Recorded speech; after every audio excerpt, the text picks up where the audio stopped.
Europe.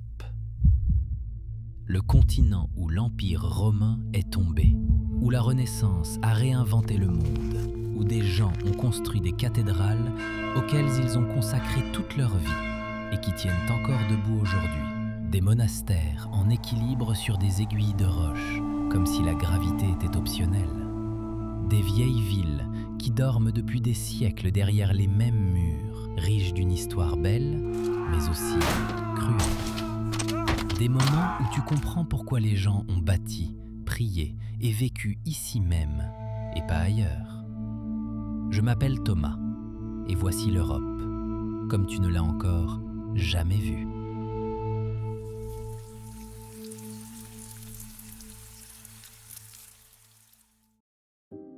Alberobello se trouve dans les Pouilles, au sud-est de Bari, et est connu pour ses trouilles. Ces maisons rondes en pierre sèche portent des toits coniques en pierre qui structurent la ville en deux quartiers, Rione Monti et Aia Piccola. Vu d'en haut, cela ressemble à un motif de cônes gris et de murs blancs, posés sur de petites rues et des escaliers. Alberobello donne l'impression que quelqu'un a confondu des maisons avec des cornets de glace. Sur les toits, on reconnaît la technique typique, des pierres calcaires empilées, souvent ornées de symboles ou de signes peints sur certaines surfaces.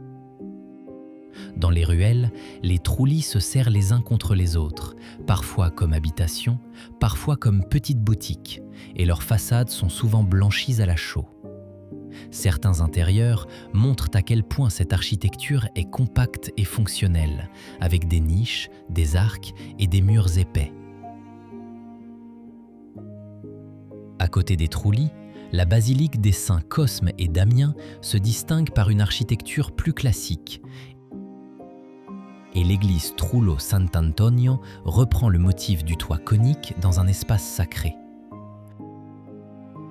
Le soir, l'éclairage et certaines installations transforment l'effet des toits, tandis qu'au crépuscule, les tours et les pignons ressortent davantage. Les trulli d'Alberobello ont été inscrits au patrimoine mondial de l'UNESCO en 1996. Le terme « trullo » désigne une construction traditionnelle en pierre sèche des Pouilles à toit conique.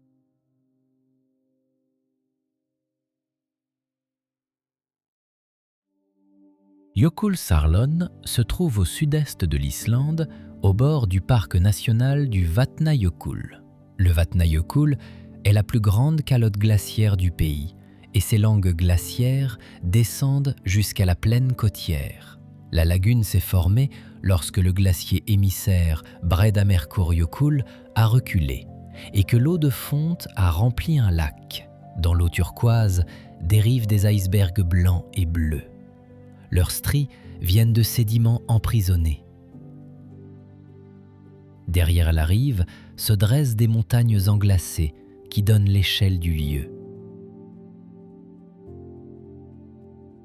Un court chenal relie la lagune à l'Atlantique et la route circulaire franchit un pont directement à la sortie. Le courant rassemble de nombreux morceaux de glace à l'embouchure, les brise et les emporte vers la côte. Là, les blocs échouent sur du sable noir, connu sous le nom de Breiðamerkursandur ou de Fellsfjara. La houle polluait la glace et la rejetait sans cesse sur la plage. Par temps calme, les nuages et les montagnes se reflètent dans l'eau, surtout le soir, quand la lumière rase glisse sur la surface. Entre les plaques, des phoques apparaissent régulièrement, et en été, les oiseaux côtiers comme les sterns arctiques et les labs sont fréquents. Pour les visiteurs, il y a des points d'observation balisés, ainsi que des sorties guidées en bateau ou en kayak, pour voir la glace dérivante de près sans la toucher. La lagune a commencé à se former en 1930.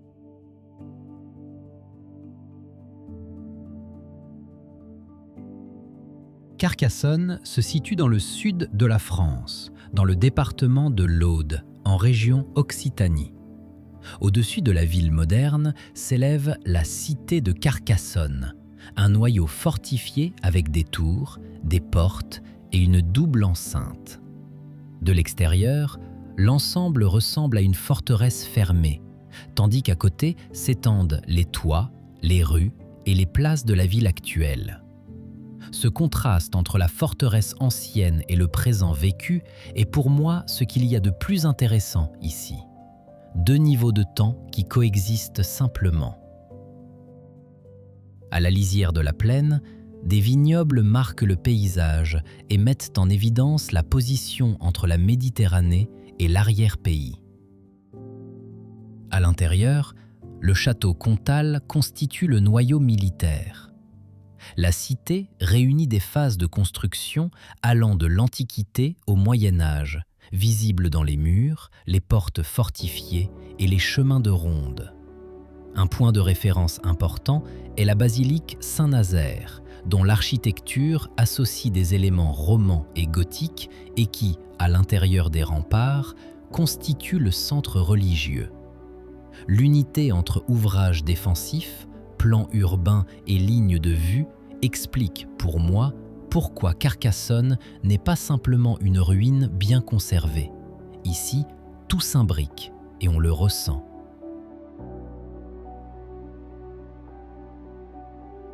La cité a été largement restaurée au XIXe siècle, notamment sous Eugène Viollet-le-Duc, et façonne depuis une image consciente du Moyen Âge.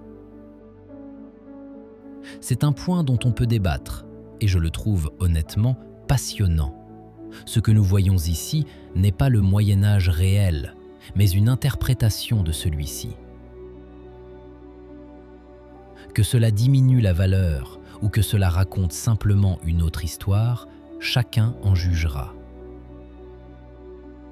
En dehors des remparts, le canal du Midi, dans l'espace plus large de l'Occitanie, rappelle l'importance des voies d'eau pour le commerce et les communications, même si ces ouvrages ne se situent pas directement à Carcassonne. L'inscription à l'UNESCO date de 1997. Abonnez-vous à la chaîne, cela signifie beaucoup pour nous et c'est une façon de soutenir gratuitement notre chaîne. Merci beaucoup. Le Giant's Causeway se situe sur la côte nord du comté d'Antrim, en Irlande du Nord, près de Bushmills. Au bord du plateau d'Antrim, la côte tombe en falaise de basalte vers l'Atlantique. Le site comprend environ 40 000 colonnes de basalte étroitement imbriquées comme un pavage qui s'avance jusqu'à la mer. Ces polygones réguliers se sont formés lorsque la lave basaltique, en se refroidissant au cours du Paléogène, s'est contractée. Les tensions ont fissuré la roche en colonnes. Cette solidification remonte à une activité volcanique d'il y a environ 50 à 60 millions d'années.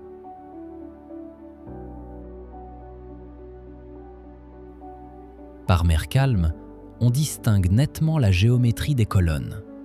Avec la houle montante, les vagues passent sur les arêtes et remplissent les interstices d'écume.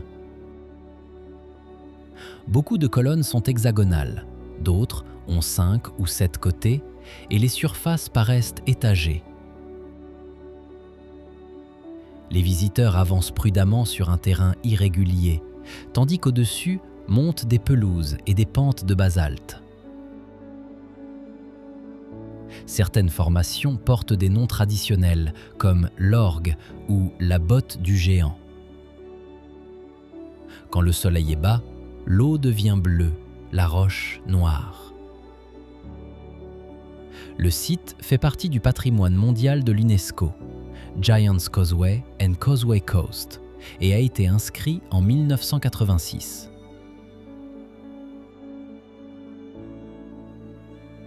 Sa renommée mondiale vient aussi de récits autour d'une chaussée de pierre, mais sa protection repose sur son importance géologique.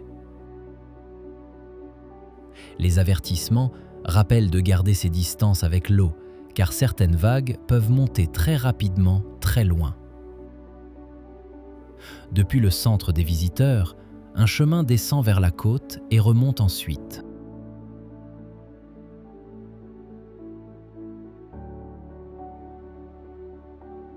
Lavaux se situe sur la rive nord du lac Léman, entre Lausanne et Montreux. Les vignes s'étendent sur des pentes raides. Des terrasses structurent l'espace. Vu du ciel, le motif paraît régulier. Les lignes courent en parallèle. Les rangs suivent la topographie et découpent la surface en champs lisibles. Entre les terrasses, il y a des chemins et des murs. Tout est conçu pour rendre la pente utilisable. Quelques bâtiments se tiennent isolés au milieu des vignes. De petits châteaux et des domaines marquent la propriété et l'histoire. Plus bas, le lac. L'eau forme une surface calme sous les vignobles. Lavaux est un paysage culturel, pas un espace naturel. Ici, le terrain a été façonné pendant des siècles. Le résultat est visible car la structure reste lisible en vue d'en haut.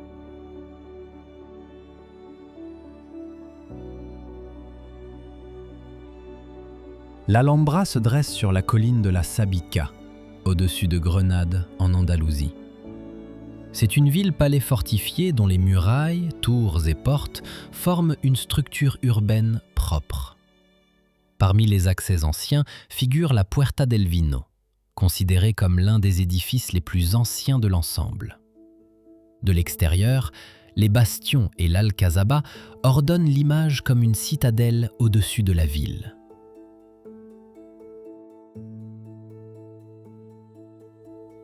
Dans les palais nachrides, les espaces intérieurs agissent moins par la masse que par le détail.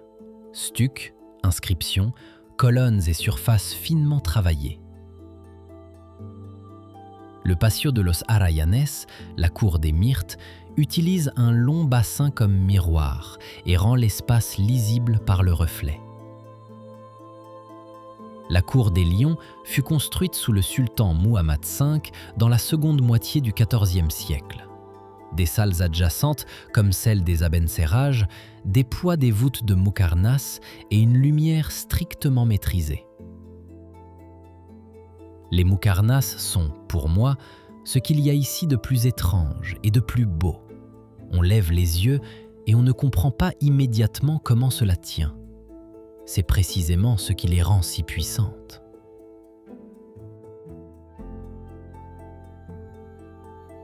À côté se trouve le palais de Charles Quint, un édifice Renaissance dont la construction débuta en 1527 et qui marque la phase chrétienne de l'ensemble. À côté des palais nachrides, il paraît presque étranger, et je ne suis pas certain que ce soit une erreur ou simplement honnête. Au moins, il ne se cache pas. Au-dessus des murailles s'étendent les jardins du Généralife, résidence d'été des souverains. L'Alhambra, le Généralife et l'Albaicín sont inscrits au patrimoine mondial de l'UNESCO depuis 1984, avec une modification importante des limites en 1994. L'ensemble se situe à l'est de la vieille ville de Grenade et domine la Vega de Grenade.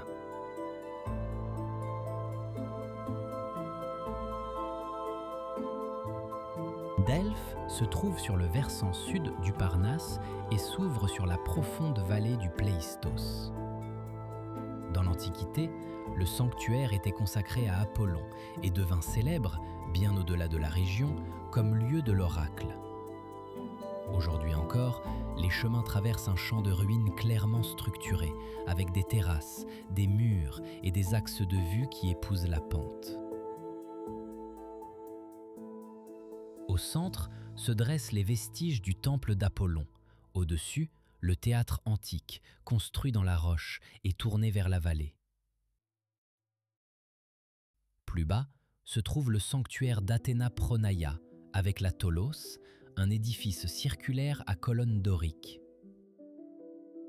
Le trésor des Athéniens, daté du VIe siècle avant Jésus-Christ, montre comment les cités-États rendaient leur présence visible sur le site.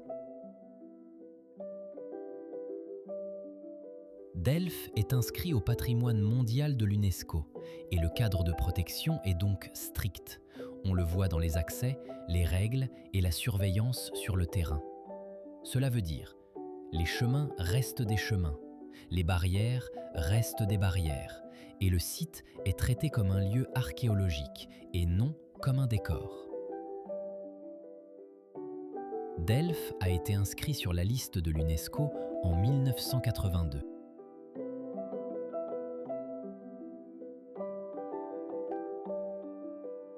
Les météores se trouvent en Thessalie, près de la ville de Kalambaka, et forment un ensemble de monastères orthodoxes perchés sur de hautes aiguilles rocheuses. Les piliers de grès s'élèvent abruptement depuis la vallée, et au sommet, les ensembles monastiques ressemblent de petites forteresses avec des toits rouges et des cours fermées. De l'extérieur, l'architecture paraît être une réponse directe au lieu. Peu de surface, beaucoup de hauteur et des chemins qui s'accrochent à la roche.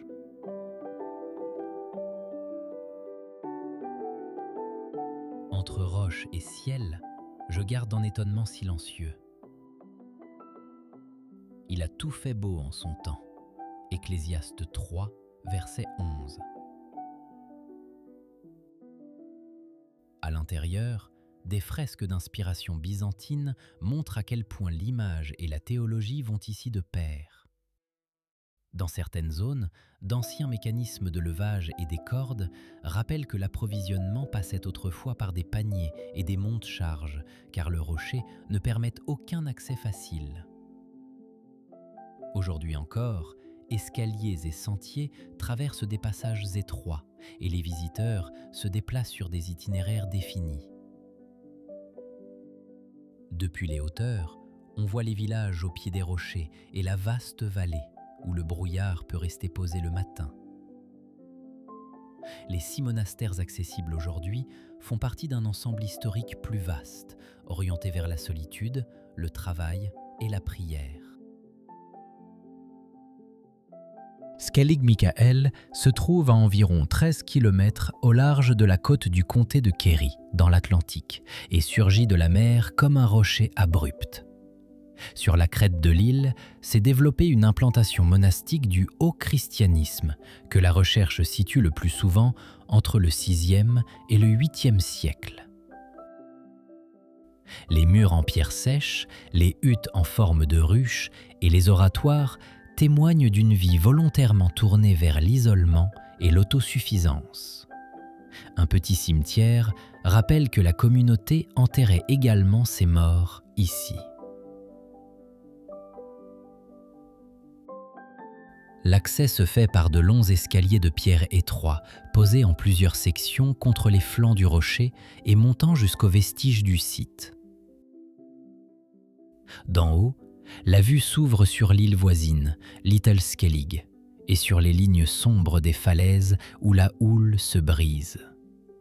C'est précisément cette combinaison d'architecture et d'emplacement extrême qui explique l'inscription de Skellig Michael au patrimoine mondial de l'UNESCO en 1996.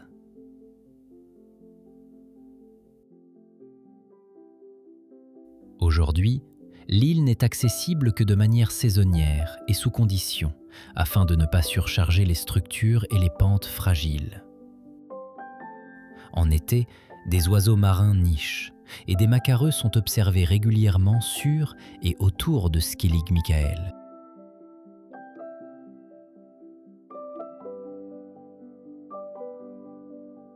Bruges se trouve dans la province belge de Flandre occidentale et s'est développée grâce à l'eau. Fossés, canaux et bassins s'assemblent en un réseau qui a porté le commerce et l'artisanat pendant des siècles.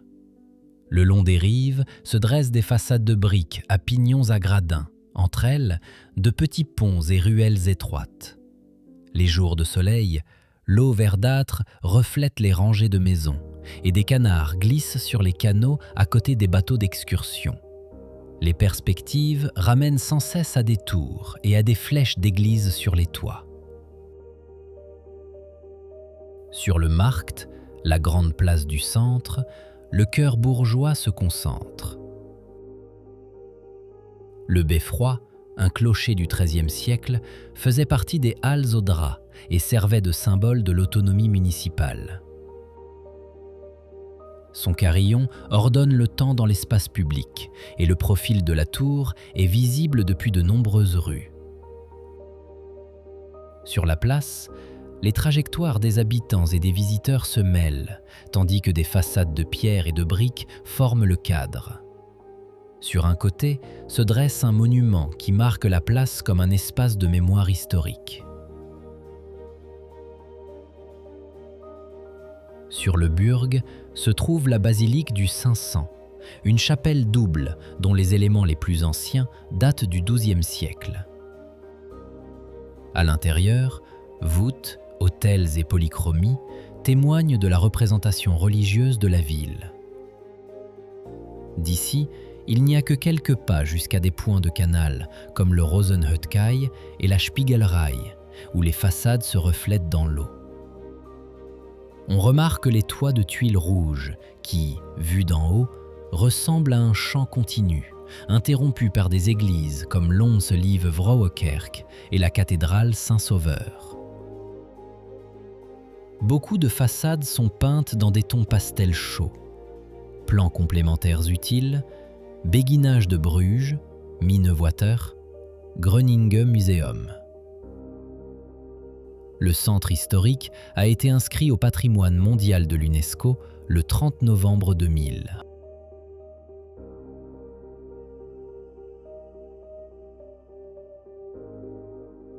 Reynisfjara est une plage de sable noir sur la côte sud de l'Islande, près du village de Vik i Myrdal. La couleur sombre provient de la roche volcanique altérée en sable.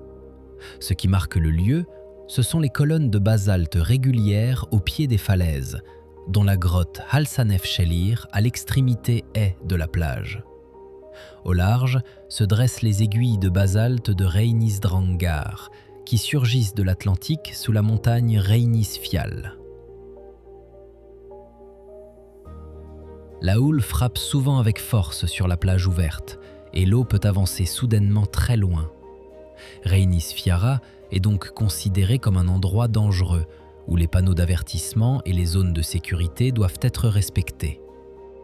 En restant près du rivage, on perçoit le contraste entre le sable noir, l'écume blanche et les pentes abruptes, parfois parsemées de verre. Quand le soleil est bas, la lumière change rapidement, tandis que les silhouettes des rochers se détachent nettement à l'horizon. En été, les oiseaux marins utilisent les falaises côtières, notamment les macareux dans les régions de Vik et de Dyrhólaey. Sur la plage, les visiteurs se déplacent entre le mur de colonnes et la ligne d'eau, sans sous-estimer la marée montante. Reynisfjara se situe à quelques kilomètres à l'ouest de Vik i Myrdal, sur la côte sud de l'Islande.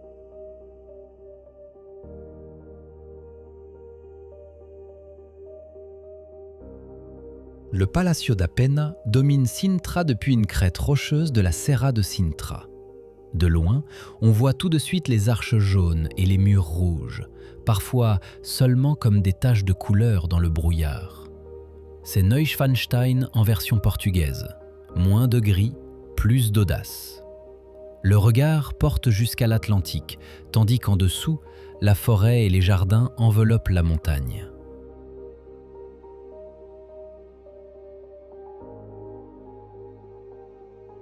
Le château a été construit au XIXe siècle sous le règne du roi Ferdinand II, sur les ruines d'un ancien monastère des Hiéronymites.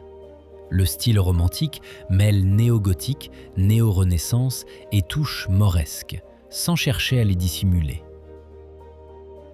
À la porte du Triton, cette idée se condense en une figure, allégorie de la création du monde. À l'intérieur se trouve la chapelle, les salles d'apparat et une ancienne cuisine où des marmites en cuivre pendent au mur. Tout autour, le parc en fait partie, avec ses chemins, ses belvédères et un bassin miroir qui apaise un instant les façades. La nuit, l'ensemble est éclairé.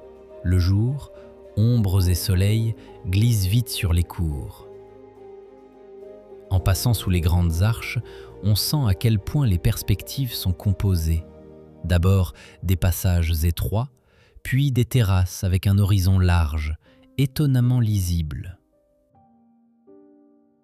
Le palais se situe à environ 30 km à l'ouest de Lisbonne, au-dessus de Sintra.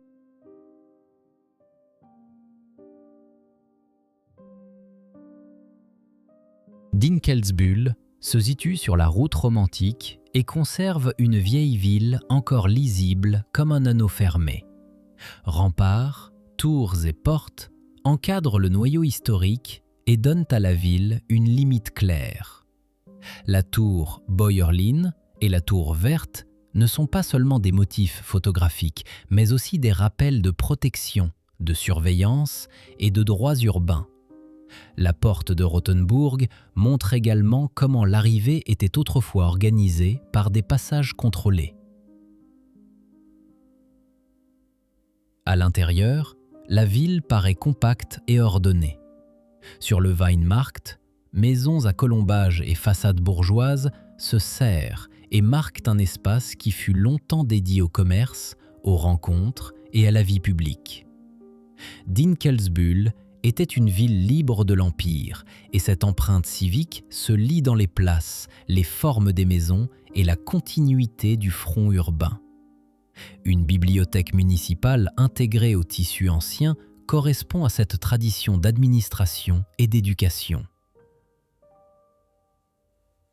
La cathédrale Saint-Georges domine la silhouette et concentre à la fois une dimension religieuse et une dimension urbaine en un seul édifice. À l'intérieur, les monuments et les pierres tombales rappellent la mémoire locale sans surcharger l'espace. De l'extérieur, la densité des toits et la couronne des remparts montrent à quel point la forme urbaine reste cohérente, surtout dans la lumière hivernale. Dinkelsbühl convainc grâce à la conservation de la muraille et de la vieille ville qui forment un système continu.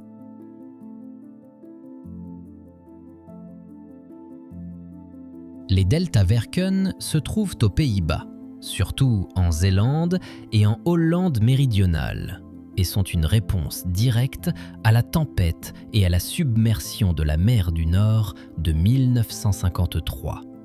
Depuis, la protection côtière n'est plus pensée comme un ouvrage isolé, mais comme une chaîne de digues, d'écluses et de barrières anti-tempête dans le delta Rhin, Meuse, Escaut.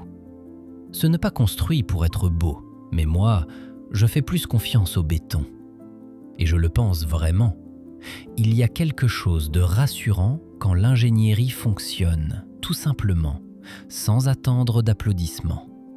La barrière de l'Escaut oriental, l'Oosterschelde-Kering, près de Niel-Tjøyans, relie des îles et une chaussée en un long rempart transversal au-dessus de l'Oosterschelde. Dans les ouvertures, on voit à quel point la marée travaille quand le courant est poussé à travers des passages étroits. Et je trouve que c'est un de ces moments où la nature et la technique se mesurent l'une à l'autre, sans qu'on sache qui gagne. L'ouvrage a été inauguré le 4 octobre 1986. À côté, des éoliennes se tiennent sur les digues, parce qu'ici, surface et infrastructure sont de toute façon regroupées. Une combinaison que je trouve à la fois cohérente et pragmatique. Plus à l'ouest, le Haringvlietdam en fait partie, achevé en 1971. Et sur le Nieuwe Waterweg, la Maaslandkering protège la zone de Rotterdam, achevée en 1997. Le terme Deltawerken désigne des ouvrages néerlandais de protection contre les tempêtes et d'aménagement hydraulique dans le delta du Rhin, de la Meuse et de l'Escaut.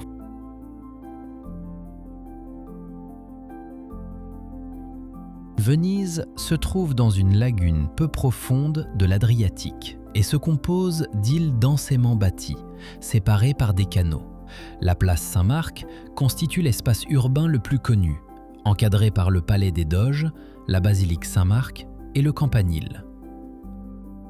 Le matin, la géométrie de la place paraît particulièrement nette, car la lumière et l'ombre séparent clairement les façades. Le Grand Canal traverse la ville comme axe principal, et gondoles et bateaux à moteur se partagent la voie d'eau. Petite remarque, Venise ne plaisante pas avec les règles. Par exemple, sauter dans le Grand Canal permet de faire connaissance très personnellement avec les amendes. À la grande courbe du canal se dressent des églises comme Santa Maria della Salute, et le long des rives alternent palais, embarcadères et ponts. Le Rialto n'est pas seulement un motif isolé, mais un nœud où se croisent les chemins, le commerce et la circulation. À l'intérieur, Venise révèle un second niveau. Mosaïques à San Marco, salle du Palais des Doges et de vastes espaces d'églises comme Santa Maria Gloriosa dei Frari. Entre pont et escalier, la ville reste en mouvement permanent parce que chaque trajet inclut un pont et que chaque regard rencontre à nouveau l'eau. Venise et sa lagune sont inscrites au patrimoine mondial de l'UNESCO depuis 1987. Le Grand Canal est l'artère principale qui traverse la ville en une large courbe en S.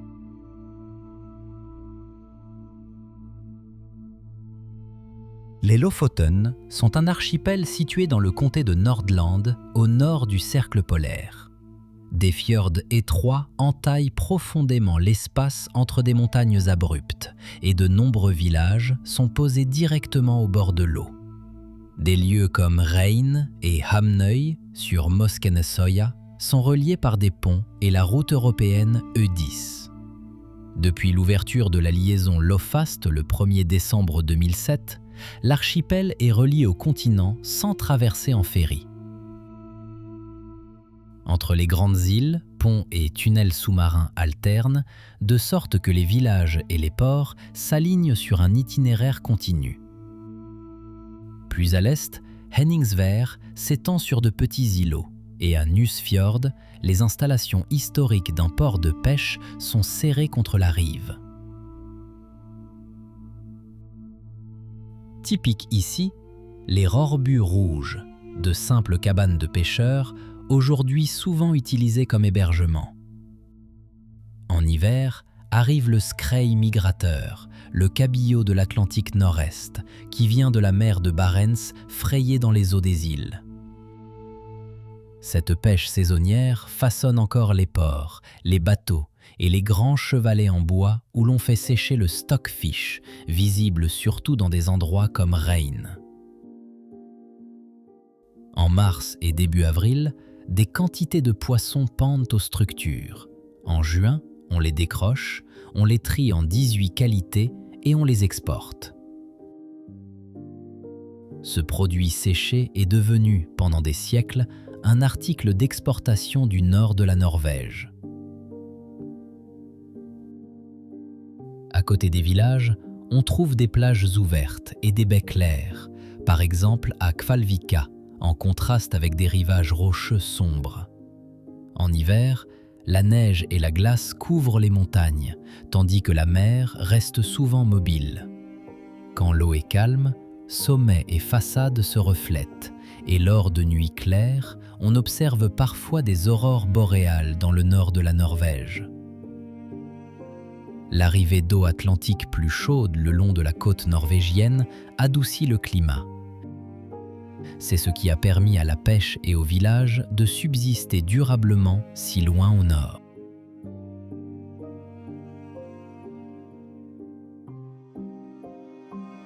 Quedlinburg compte parmi les grandes villes à colombage et de culture d'Allemagne et figure, avec son centre historique et le Schlossberg, sur la liste du patrimoine mondial de l'UNESCO. Au Xe siècle, la ville fut un centre important de l'Empire ottonien. Le roi Henri Ier aurait été élu ici, et sur le Schlossberg naquit un puissant chapitre de dames qui déploya pendant des siècles une influence politique et culturelle. Jusqu'à aujourd'hui, L'église collégiale Saint-Servais, Saint-Servati, marque le lieu. Une basilique romane avec un trésor exceptionnel qui, avec le château et le Schlossberg, forme un ensemble reconnaissable. Dans la vieille ville et la Neustadt, plusieurs centaines de maisons à colombages d'au moins 8 siècles se sont conservées, beaucoup soigneusement restaurées. Ruelles étroites, rues pavées et places comme le Marktplatz, avec l'hôtel de ville et la statue de Roland, composent un tissu urbain d'une densité et d'une unité rares. Les styles de colombage, du Moyen Âge au XIXe siècle, font de Quedlinbourg un véritable manuel vivant de la construction en bois. Une particularité dans les environs est la Selketalbahn, une ligne de chemin de fer à voie étroite du Harz, qui part de Quedlinbourg et s'achemine vers le massif. Elle relie l'image urbaine historique à un paysage de forêts et de rochers et souligne le rôle de Quedlinbourg comme point de départ pour des explorations dans l'est du Harz.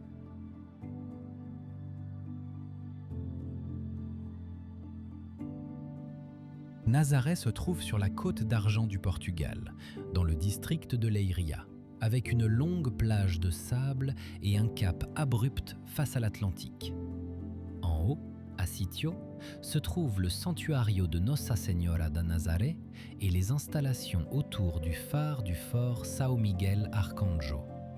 De là, on regarde directement Praia do Norte et la côte rocheuse où la houle se brise. Quand les grandes vagues arrivent, les gens se rassemblent au bord des falaises et suivent les lignes de surf au large, dans l'Atlantique. Pour moi, c'est un moment où je ne peux que dire merci. Un spectacle naturel pareil, c'est l'œuvre de Dieu. Dans les scènes avec assistance en jet ski, on voit à quel point le big wave surfing doit être technique et précis ici.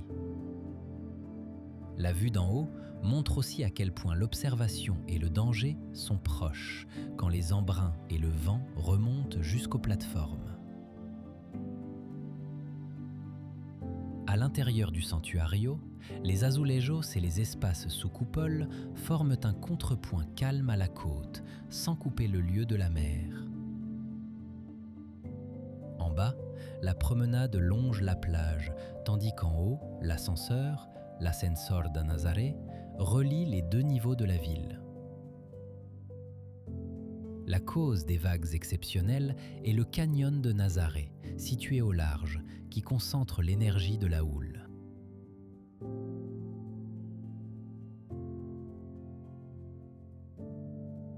Þingvellir se trouve dans le sud-ouest de l'Islande, à environ 40 km au nord-est de Reykjavik, sur la rive du lac Thingvallavatn, le plus grand lac naturel du pays.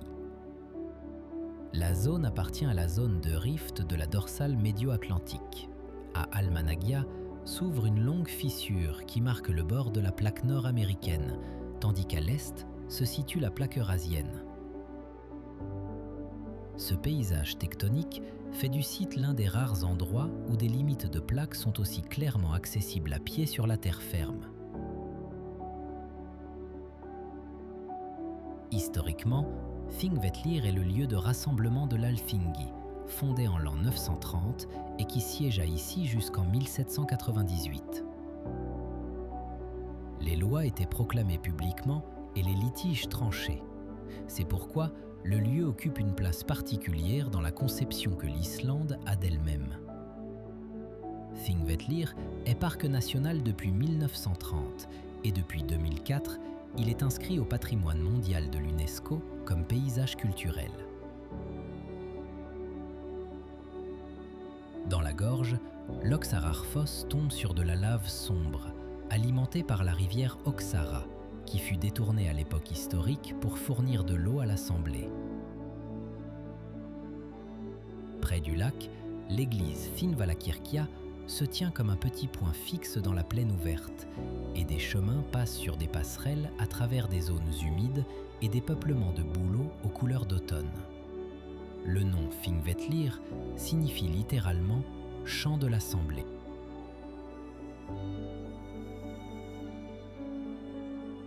La vieille ville d'Édimbourg s'étire sur une crête étroite qui descend du Castle Rock jusqu'au palais de Holyrood House. Le long de cet axe passe le Royal Mile avec ses closes, ses passages étroits entre de hauts bâtiments de pierre. Au-dessus de la ville, le château d'Édimbourg se dresse sur le rocher volcanique et se distingue de loin. Au centre de la vieille ville se trouve St. Giles, la High Kirk, sur la High Street. Sa fondation est généralement datée de l'an 1124. Tout autour, des tours marquantes, comme le Tronkirk Clock Tower, signalent les croisements des anciens chemins. Des lieux comme Victoria Street montrent une construction dense, à plusieurs niveaux sur la pente, avec des escaliers, des galeries et des perspectives qui changent sans cesse.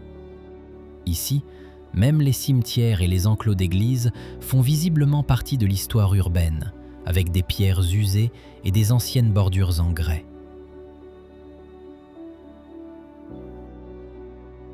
Dans le château, les chapelles, les cours et les casernes rappellent que le rocher fut, pendant des siècles, à la fois résidence, forteresse et garnison.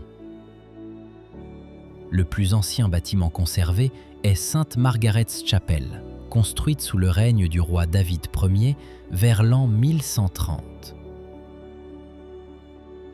Depuis les jardins en contrebas, l'ensemble ressemble à une arête de pierre au-dessus de la ville, surtout quand la lumière est basse et le temps calme. Depuis 1995, la vieille et la nouvelle ville d'Édimbourg font partie du patrimoine mondial de l'UNESCO.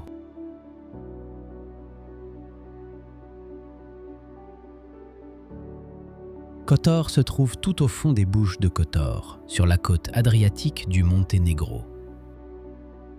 La vieille ville est entourée de remparts et encadrée par des pentes raides qui tirent le regard presque à la verticale. Le matin, les façades de pierre paraissent froides et nettes. Plus tard, une lumière chaude souligne les toits, les tours et les lignes de fortification. Vue d'en haut, la ville se lit comme un rectangle compact de ruelles, de places et d'églises, posées directement au bord de l'eau. Au centre se dresse la tour de l'horloge, point d'orientation entre le marché et les axes principaux. La cathédrale Saint-Tryphon est une église catholique consacrée en 1166 et connue pour ses reliques et ses fresques. Dans les ruelles, les escaliers, les passages étroits et les petites places, les éléments alternent et ralentissent naturellement le flux. La baie ressemble à un fjord, mais sans les prix norvégiens. Cette impression vient surtout des pentes abruptes qui enferment l'eau comme dans un canal. Le paysage culturel comprend aussi des lieux au bord de l'eau, comme Péraste, avec son clocher surmontant les maisons de pierre, ainsi que les 2 îlots de Saint-Georges et de Notre-Dame-du-Rocher. Sur le chemin qui monte vers la forteresse, l'église Gospé od Zdravlia offre une petite halte sur la pente. Le paysage naturel et culturel de la région de Kotor est inscrit au patrimoine mondial de l'UNESCO depuis 1979. Kotor se situe tout au fond de la baie de Kotor, là où la route, le port et la vieille ville se rencontrent dans un espace réduit.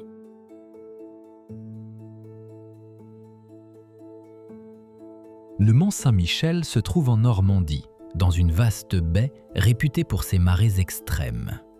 Lors des grandes marées, l'écart entre la basse mer et la haute mer peut atteindre 15 mètres et l'eau se retire à loin dans la baie avant de revenir rapidement. Selon la marée, le rocher paraît alors une île ou une partie intégrante des grèves. À l'intérieur des remparts, des maisons serrées, de petites boutiques et des ruelles raides montent vers l'abbaye. Les commerces et l'activité touristique en bas ne sont, honnêtement, pas la raison pour laquelle on vient. Mais dès que l'on monte, cela s'efface. Au-dessus de tout, s'élève l'abbaye, dont l'église et le cloître constituent son aboutissement supérieur. Selon la tradition, l'histoire commence par une injonction adressée à l'évêque Aubert d'Avranches en l'an 708. En l'an 966, une communauté de bénédictins s'installa sur le mont. L'édifice fut supprimé à la Révolution française et utilisé comme prison jusqu'en 1863. C'est un détail que je n'oublie jamais en regardant l'abbaye. Ce lieu fut pendant des siècles un lieu de pèlerinage, puis une prison. Ce renversement en dit long sur l'histoire.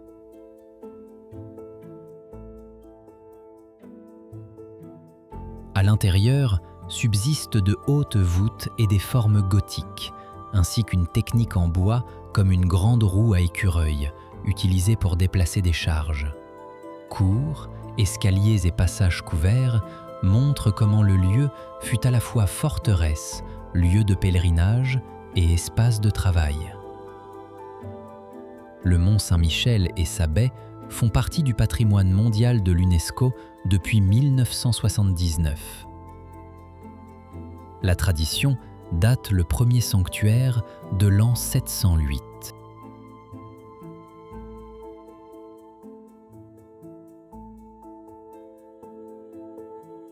Les Picos d'Europa se trouvent dans le nord de l'Espagne, répartis entre les Asturies, la Cantabrie et la Castille et Léon. Le parc national comprend des montagnes calcaires abruptes, des vallées étroites et des plateaux où la forêt, les pâturages et la roche alternent brutalement.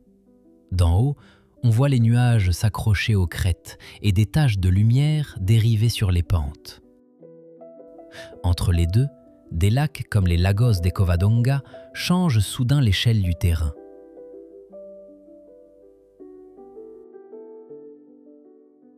Les Picos d'Europa, c'est la Suisse saxonne sous les hormones de croissance. Une entaille majeure est la Garganta del Carès, la gorge du Carès, avec le célèbre sentier Ruta del Carès, entre Arenas de Cabrales et Caïn. La rivière a taillé profondément le calcaire et les parois se dressent proches, presque verticales. Dans la vallée, des lieux comme Potes ou la Ermida montrent à quel point le village et la montagne se serrent. Murs de pierre, toit, une église comme point fixe, puis, aussitôt, la pente et la roche.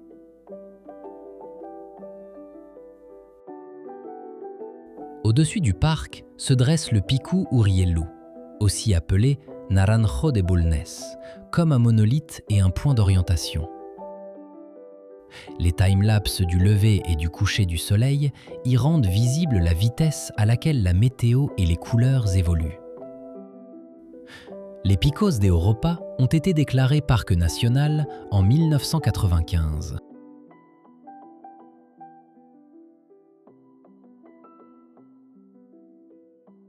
Guithorn est un village façonné par l'eau.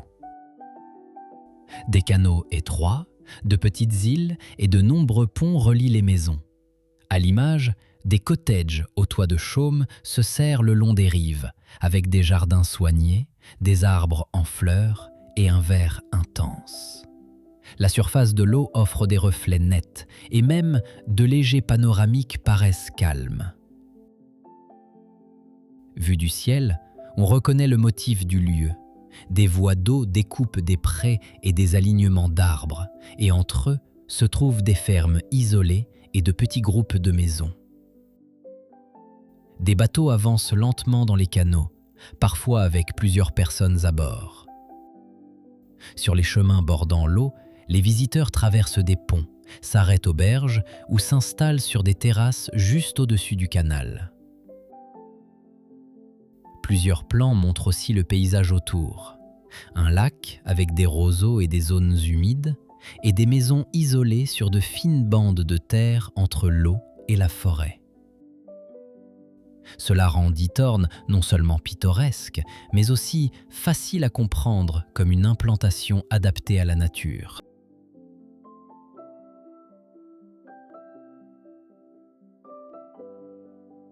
Pompéi se trouve en Campanie, près de Naples, au pied du Vésuve. La ville était un centre romain de commerce et d'habitation, avec des rues, des cours, des temples et des bâtiments publics. Dans l'amphithéâtre, on lit encore aujourd'hui la logique d'un grand événement antique. Gradins, arènes et accès sont clairement séparés, et tout est pensé pour la circulation des foules. En parcourant les ruines, beaucoup de choses paraissent étonnamment proches. Pavés, murs, atriums et restes de peintures murales. Pompéi, c'est un musée sans toit, et le soleil ne plaisante pas. Justement, on comprend vite que ce lieu n'est pas resté une simple mise en scène, mais un espace du quotidien. Dans les thermes et les grandes maisons, on voit des normes techniques, mais aussi du statut, par exemple dans des pièces richement décorées. Un exemple célèbre est la mosaïque d'Alexandre, de la maison du Faune, datée du 1er siècle avant Jésus-Christ. Le basculement, c'est l'an 79 après Jésus-Christ, quand une éruption du Vésuve a enseveli la ville sous la cendre et la pierre ponce. Les moulages en plâtre des victimes rendent la catastrophe concrète, sans explication ni distance. Aujourd'hui, les visiteurs suivent des parcours balisés à travers un réseau de rues qui laisse encore lire la structure de la ville. Pompéi se situe à quelques kilomètres au sud-est de Naples, à l'ombre du Vésuve.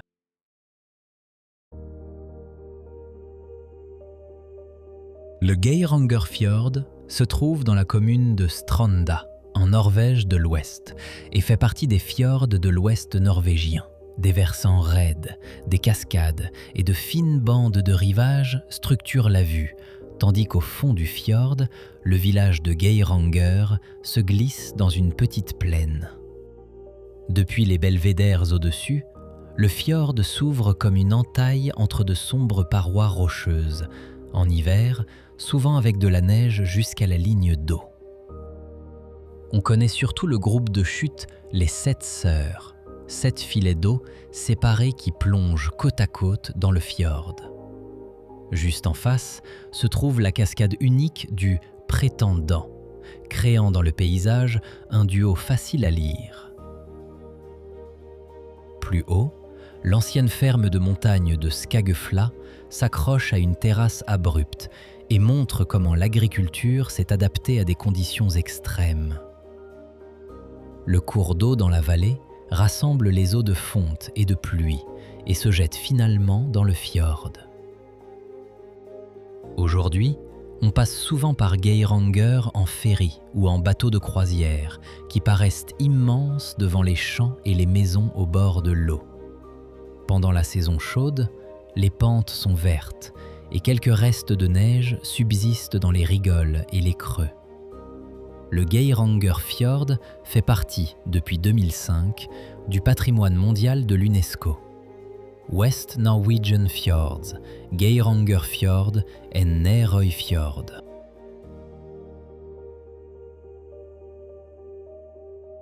Rothenburg ob der Tauber compte parmi les ensembles urbains médiévaux les mieux conservés d'Allemagne. La vieille ville forme un tissu fermé de ruelles, de colombages et de toits pentus, marqué par des tours et des portes comme le Rödertor et la Tour Blanche. Historiquement, son statut de ville libre de l'Empire fut décisif, garantissant l'autonomie et des marges économiques.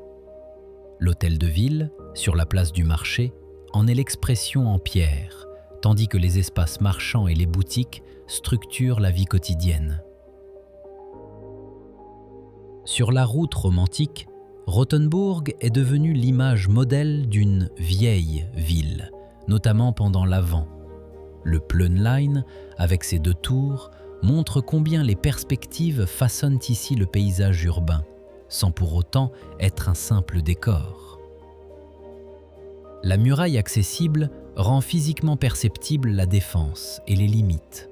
D'en haut, on lit la densité du bâti, les cours et les jardins, et l'on comprend à quel point l'habitat, L'artisanat et le stockage étaient proches les uns des autres. Dans l'église Saint-Jacques se trouve le maître-autel de Friedrich Herrlin, une œuvre majeure de la peinture et de la sculpture de la fin du Moyen Âge. L'église franciscaine complète l'ensemble par un espace gothique sobre et par des traces conservées de peintures murales médiévales. Sous les remparts coule la Tauber. Des chemins sur le versant ouvrent des perspectives calmes sur toits et tours et donnent de l'air au noyau urbain dense. Autour de la place du marché, le musée allemand de Noël relie tradition et culture quotidienne, tandis que le marché de Noël remplit les rues.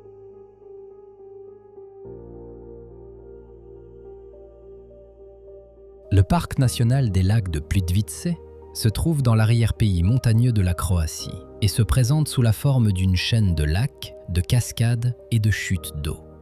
Des passerelles en bois longent l'eau de très près, traversent des bassins plats et passent au bord des déseuils, si bien qu'on comprend la structure du système en quelques pas. Par endroits, l'eau semble presque immobile, puis elle accélère à nouveau dans des passages étroits et par-dessus des rebords. Même vu du ciel, le motif reste lisible. Forêt sombre, surface d'eau claire, et entre les deux, les lignes fines des passerelles. J'entends ici intérieurement une phrase des psaumes. « Il me conduit vers des eaux paisibles » Psaume 23, verset 2. Sur certaines rives, on distingue des troncs immergés, tant l'eau est transparente. Des îlots de roseaux et des bandes d'herbe marquent les zones peu profondes, tandis que l'eau plus profonde devient turquoise. Selon la saison, la palette change nettement. En automne, le bois prend des tons chauds. En hiver, les chutes et les bords peuvent geler. Sous l'eau, des poissons passent entre ombrée et lumière, tandis qu'au-dessus, des rayons de soleil percèrent les arbres et découpent les passerelles en bandes. Le parc est inscrit au patrimoine mondial de l'UNESCO depuis 1979, ce qui veut dire que les visiteurs doivent rester sur les chemins. Plitvice se situe à mi-chemin entre Zagreb et la côte, dans le karst des Dinarides.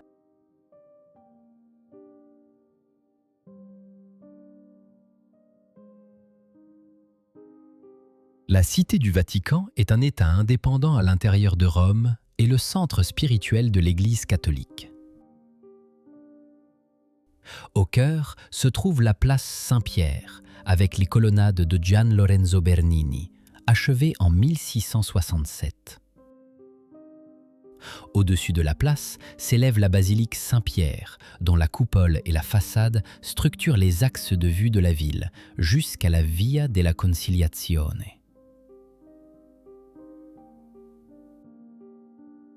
Sur la place, le quotidien et la liturgie se condensent.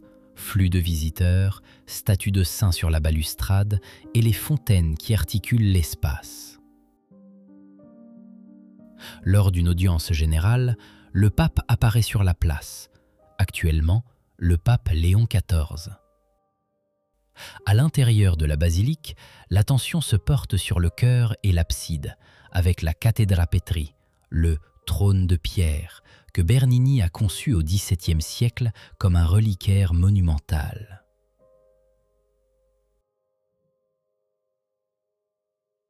À côté de la basilique commencent les musées du Vatican, avec leur propre flux de visiteurs, des accès clairs et de longues files d'attente. On lit souvent en ligne « Ne pas faire la queue entre 10h30 et midi, parce que c'est là que ça traîne le plus ». De l'autre côté du Tibre, le pont Saint-Ange relie le cheminement au château Saint-Ange, et d'en haut, on voit à quel point Rome et le Vatican s'emboîtent.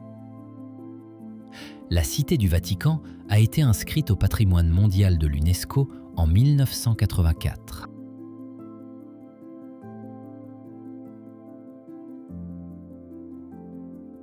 Dubrovnik se trouve sur la côte dalmate de la Croatie et s'ouvre, en tant que vieille ville fortifiée, directement sur l'Adriatique.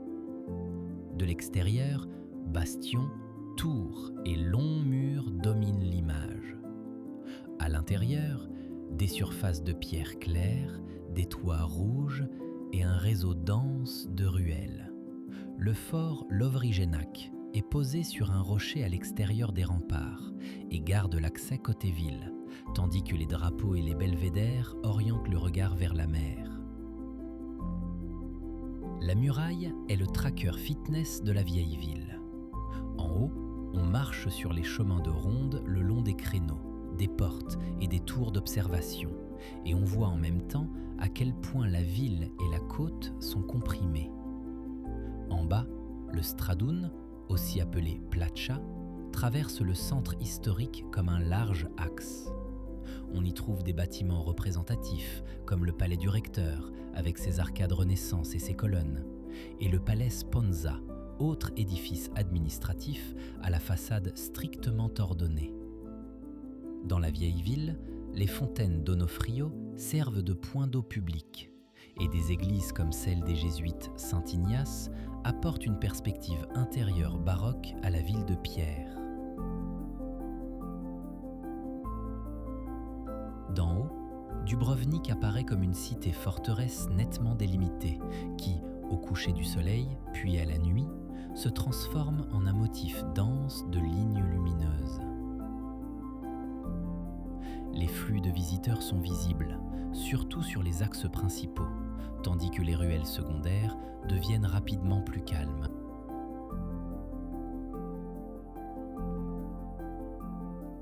Neuschwanstein se dresse au-dessus de Hohenschwangau, près de Füssen, au bord des Alpes de l'Allgäu. La construction a été lancée sur ordre du roi Louis II et repose sur une arête rocheuse au-dessus de la forêt et de la vallée. De loin, le château ressemble à une silhouette volontairement composée. Façade claire, toit pentu, nombreuses tours et derrière, montagnes et lacs. Je trouve qu'il existe peu d'édifices conçus avec une telle cohérence pour leur propre image, presque théâtrale, mais ici, cela fait partie du lieu.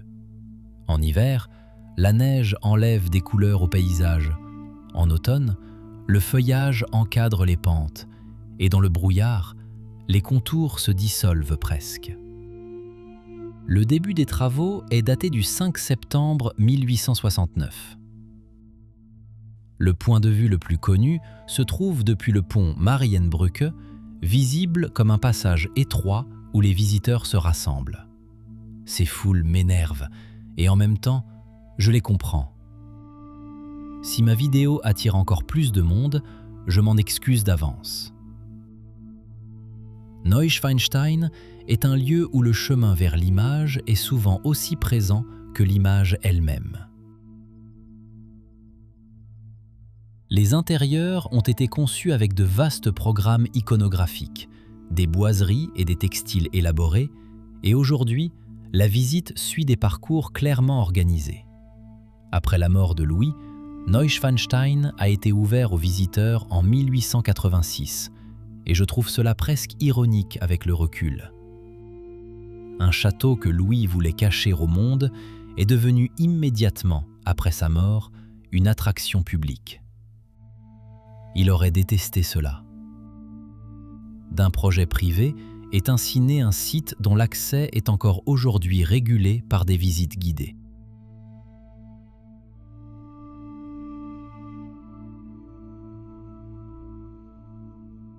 Lauterbrunnen se trouve dans une vallée étroite. Les parois rocheuses s'élèvent presque à la verticale. L'espace est limité. Le regard monte. Le matin, la lumière se pose sur le village et l'église. Les maisons paraissent petites entre prairies et pierres. La vallée n'est pas un panorama, c'est une entaille. L'eau définit le lieu.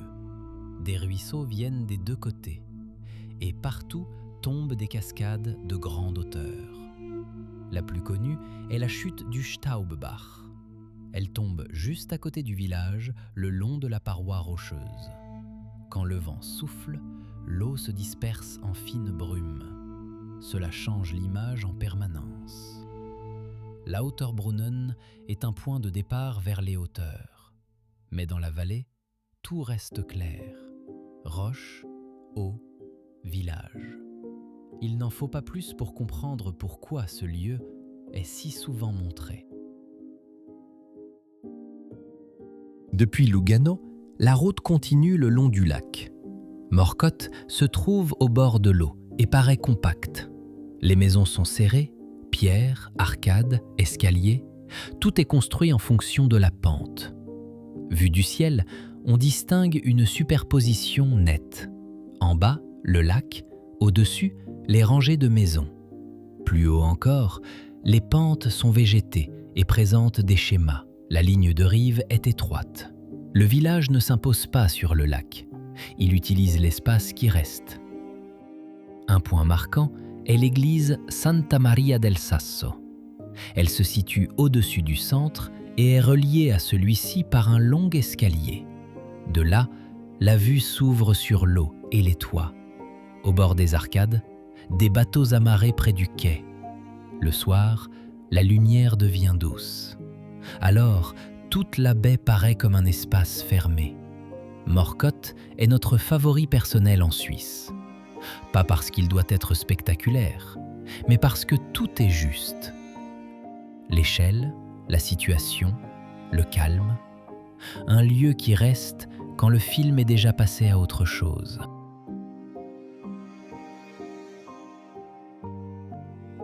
Depuis Malbork, la route continue vers la côte. Vers Danzig, une ville dont l'histoire est étroitement liée au commerce, à la politique et à la mer. Pendant des siècles, Danzig fut l'une des plus importantes villes hanséatiques de la mer Baltique. Le port rendit la ville prospère et attira des marchands de toute l'Europe. Ce passé est encore visible aujourd'hui. Le long de la Motłava s'alignent d'anciens greniers. La porte-grue, autrefois partie intégrante du port, rappelle l'époque où les marchandises passaient directement du navire à la ville. La rue longue traverse le centre avec ses maisons bourgeoises richement décorées et la cour d'Artus comme lieu représentatif des marchands. L'église Sainte-Marie domine la vieille ville. Elle compte parmi les plus grandes églises en briques du monde et exprimait la confiance en soi d'une cité marchande prospère. Au XXe siècle, Danzig devint à nouveau le théâtre de l'histoire européenne. Le bombardement de la Westerplatte marqua, en 1939, le début de la Seconde Guerre mondiale. Plus tard, dans les chantiers navals de Gdansk, naquit le mouvement Solidarność, qui a initié le changement politique en Pologne.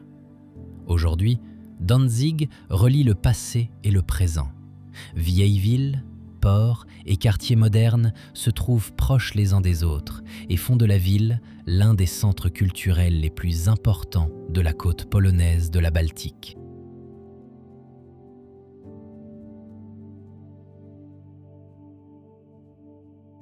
Oujgouli se trouve en Haute-Svaneti, au nord-ouest de la Géorgie, dans la haute vallée de l'Engouri. L'ensemble se compose de plusieurs villages alignés dans une vallée de haute montagne. Ce qui m'interpelle d'abord ici, ce n'est pas tant le panorama que la question de savoir comment le quotidien s'organise dans ces conditions. Et je crois que c'est précisément cette question qui distingue Oujgouli de beaucoup d'autres villages de montagne. Entre pâturages, rivières et pentes abruptes, les maisons de pierre avec leurs tours défensives, les tours svanais, sont serrées les unes contre les autres. En hiver, la vallée paraît fermée. En été, prairies et chemins ouvrent l'espace.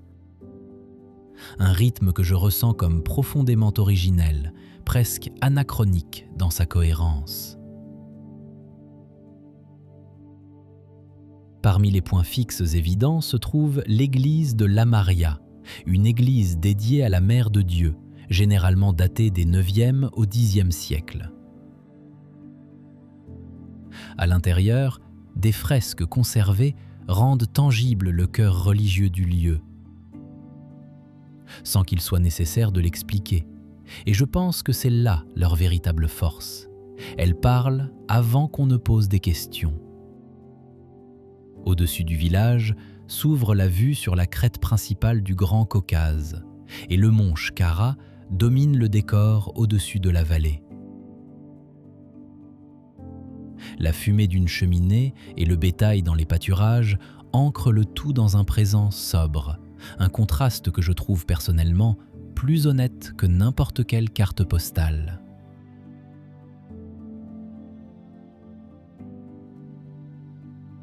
La Haute-Svaneti a été inscrite au patrimoine mondial de l'UNESCO en 1996. Le noyau protégé comprend Shazachi au sein de la communauté d'Oujgouli.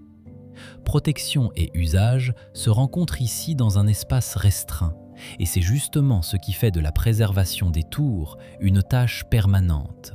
Une tâche qui me paraît plus importante que beaucoup de choses que nous appelons ailleurs patrimoine. Car ici, le patrimoine est encore vivant. Ce n'est pas un musée. Oujgouli se situe à l'extrémité supérieure de la vallée de l'Engouri.